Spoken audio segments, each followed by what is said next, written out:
Morning, Sam. Morning, how are you, Paula? I'm good. I'm excited for this Lovin Daily all-female episode. I think we should do more of them.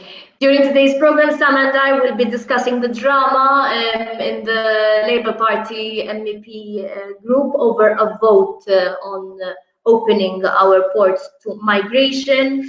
We'll have some interesting updates on the COVID situation in Malta.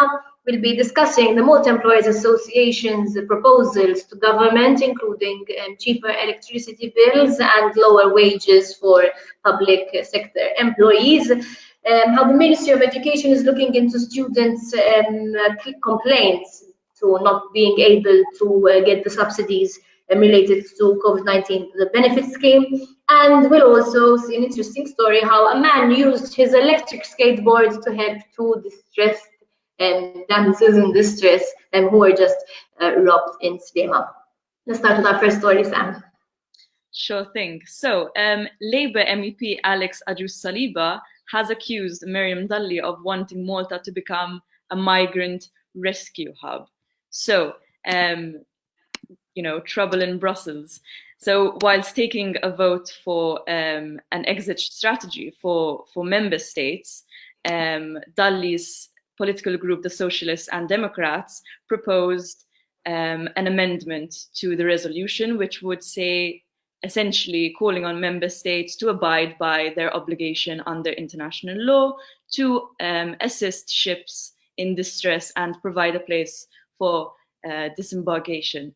Now, Alex Ajus-Saliba voted against this, together with Roberta Metsola and David Casa, claiming that this will force Malta to bring in over 1 million migrants, turning Malta into some kind of migrant hub. What did you think about this? Jiena naħseb da vot interessanti immens għax kulħadd interpretaħ kif ritu. Jiġifieri fid-dawl għandek il-Alex Ajus-Saliba li vota kif ivvotaw Roberta Metsola David Casa taw ġiex raġunijiet differenti ta' kif interpretaw din ir-resolution. Interessanti kif Alfred Santu Ġewżien Kutajjar astjenew, ġifieri biex għandek tnejn mill-membri tal-grupp tiegħek diġà jastjenu sinjali hemm xi ħaġa ħażina l-bozza ħamra.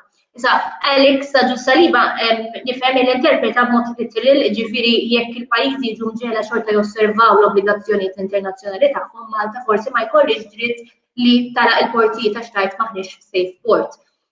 Jidher li dak ir-raġunament ġelu biex jivvota kontra l-SND u qed jgħid li għalhekk qed jivvota biex Malta ma tiġix ċentru li ħajkollha tilqa' dal-immigranti anke jekk m'hemmx garanzija li pajjiżi oħra ser jaqsmu dan il-burden. Miriam Dalli interpretata skala daqsxejn iktar ta' prinċipju fejn tajt maħna ma nagħmlu xejn ħażin, maħna nibdlu l-ebda regola. In-nies imħawdin però jidher illi speċjalment ħafna attivisti u nies illi votaw għall-Partit Laburista għall-ewwel darba ħadwa kontra Miriam Dalli. L-immigrazzjoni suġġett jaħraq ħafna Malta u donnu kull min jipprova jissimpatizza mal-immigranti qed jiġi attakkat. Fil-fatt Miriam Dalli huwa sigrit magħruf ħafna nies iħobbuha, hija popolari ħafna fil-Partit Laburista. U għalhekk kienet daqsxejn ta' sorpriża kif irċivit daqshekk kritika anke min-nies li stotu ifaħruha. Dik kwistjoni ta' interpretazzjoni, ġifieri jekk fil-Parlament Ewropew din hija xi ħaġa normali li kulħadd jivvota fuq xi ħaġa li mhux qed jifhmuha l-istess, ma nafx din l-ewwel darba li ġiet fl-attenzjoni pubblika. Il-vot m'għaddiex, ġifieri ma ħallit l-ebda impatt fuq is-sitwazzjoni preżenti tagħna, forsi darba oħra jiftehmu daqsxejn iktar bejniethom flok joqogħdu jiġġieldu online bl-statuses u botti minn taħt. Imma l-immigranti huma hot topic. Kemm fuq l-immigranti, il-bieraħ 3 mit-12 każ ġodda li tħabbru kienu minn ħalfar.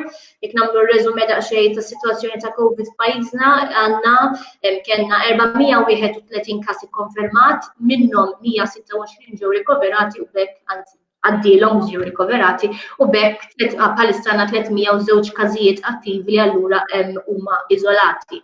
Minnhom 2 persuni qegħdin l-ITU u wieħed huwa fuq il-ventilator. Forsi tista' tellef kollox bl-Ingliż għall-benefiċċju tal-barranin li seguna. Of course. So just to recap in English, for our little COVID update, 12 cases have been announced yesterday, 3 of them within the Hull Far Open Centre. So in total in the Hull Far Centre, there are now 43 positive cases. There have been over 750 tests conducted yesterday, bringing the total up to over 25,000.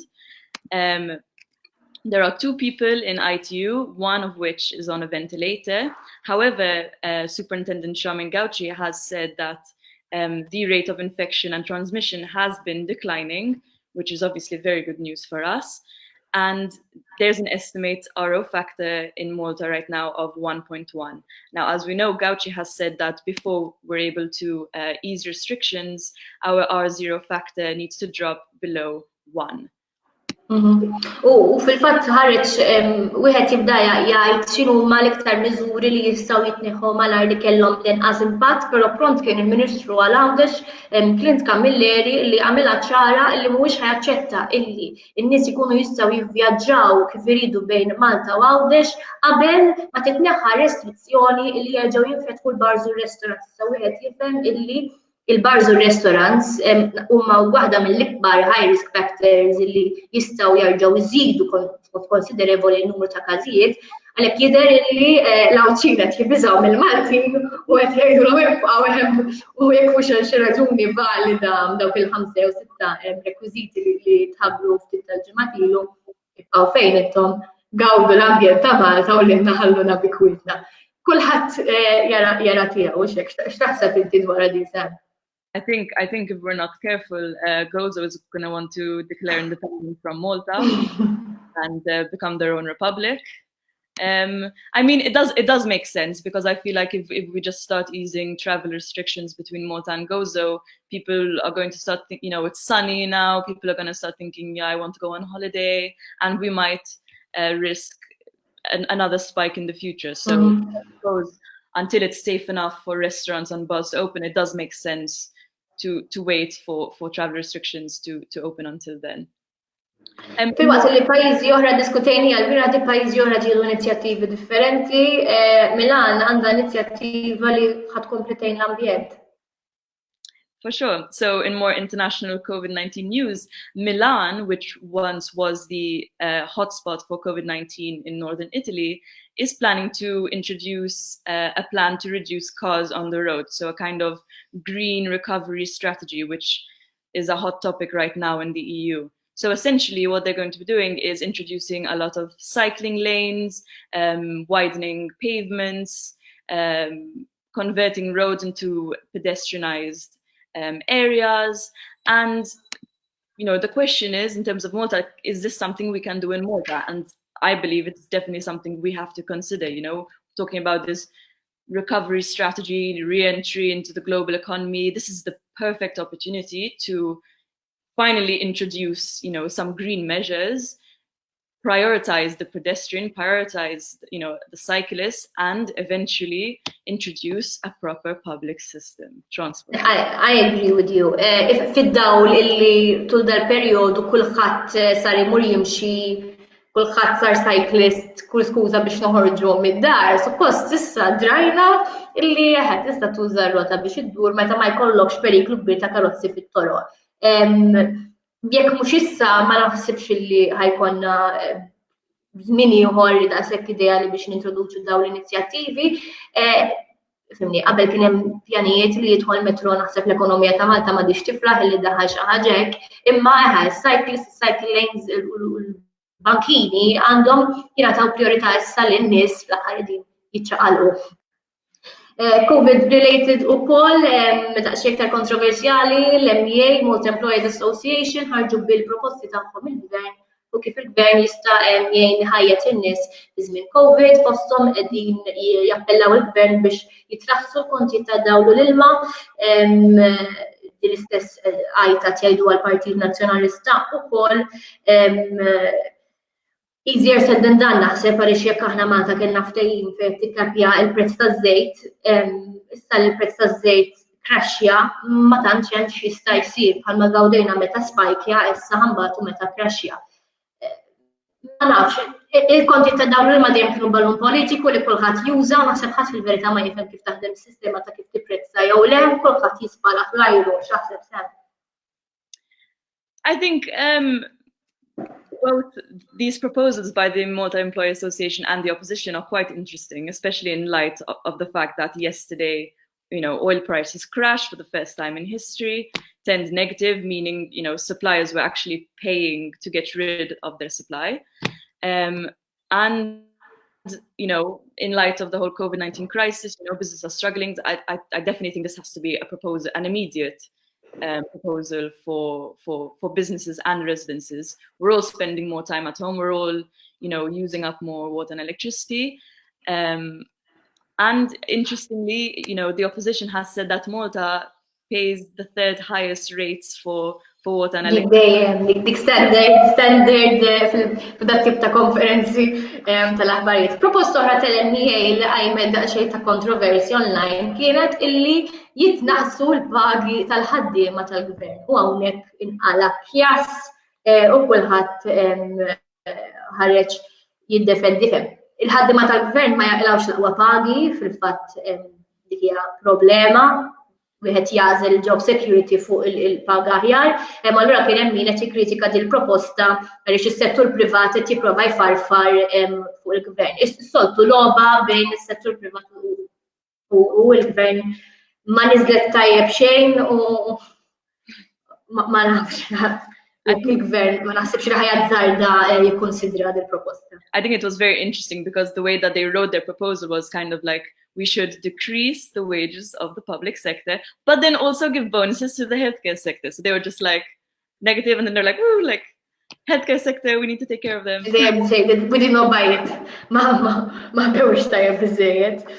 Ma wieħed jara. L-istudenti wkoll illi għamu fuq tagħhom issa jridu their piece of the pie. Indeed. So yesterday, the Education Minister, Owen Bonici, has confirmed that he's looking into including students in the COVID-19 government aid. So this has been something that two student organizations have come forward in favor of. Essentially, right now, students are not eligible for the government's €500 supplement to part-time workers while simultaneously receiving their monthly stipend of €80. Now, they thought this was fairly unfair. As we know, not every student lives with their parents, is financially dependent and does rely on these wages. But it seems that, there's a light at the end of the tunnel, and the Minister of Education is looking to see how to include them in this economic stimulus. What did you think about this? I speak from experience.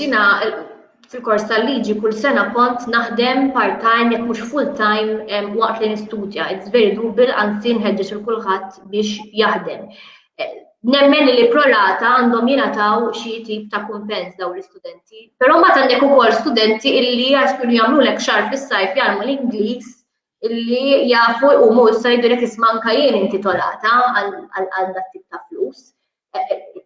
Wieħed irid isir bilanċ u jevita l-abbużi għax jekk inti sa sena ilu kont kapaċi tgħix mingħajr ma taħdem mela issa sakemm ma spiċċawx il-ġenituri tiegħek bla xogħol u għalhekk inbidlek iċ-ċirkustanza tiegħek mhux ħajkollok bżonnu da. Ġifieri x'għad tkun il-fine line illi tagħti l-studenti iva u ma tagħtix studenti ieħor. Naħseb hija diskussjoni daqsxejn delikata x'anka il-but tal-gvern mhux infinit, però nemmen li hawn studenti li qegħdin ibatu għax kienu jaħdmu pereżempju waiters, dal-ħwienet kollha magħluqin u issa spiċċaw lampa stampa.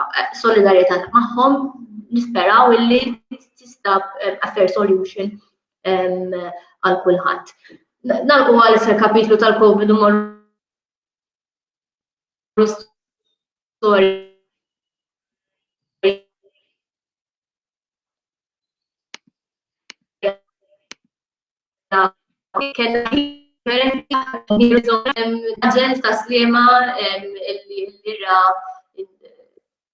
żewġ persuni Filippini u xek illi kienu qed jinserqu sehem. Yes, so at least we get to end today's Lovin Daily on a nice story. So yesterday, Tinia Point resident, a 48-year-old man, became, an accidental hero as he chased down a thief who stole 2 handbags of 2 women. And thankfully, he had an electric skateboard which could go like 20 miles an hour, chased after this man and managed to retrieve one of these bags, which thankfully had the passports of the two victims. So I mean, I wish I could have seen it. It sounds pretty much like an action movie. Palissa naħseb diffiċli tisraq xi ħaġa u taħrab biha f'dawn li t-toroq kollha vojta, so you're going to stick out żgur. Nispera li min qed jaħseb li jabbuża minn nies jaħseb jiġru mas-saqar u jaftaq la daqqa ta' skateboard ukoll mingħajr ma tkun qed tistennija. That's the end of today's episode. Infakrukom COVID calls li jibda minn hawn ftit ta' minuti oħra, l-mistiedna speċjali speċjali ta' Chris Perigin illum se jkunu l-ex-President ta' Malta, Luis Colero Preka u l-Arċisqof li ser jagħtu l-kontribut tagħhom ħajgħidu x'inhu l-kontribut tagħhom tul da' żminijiet. Episode tiegħi. Għasek, Sam.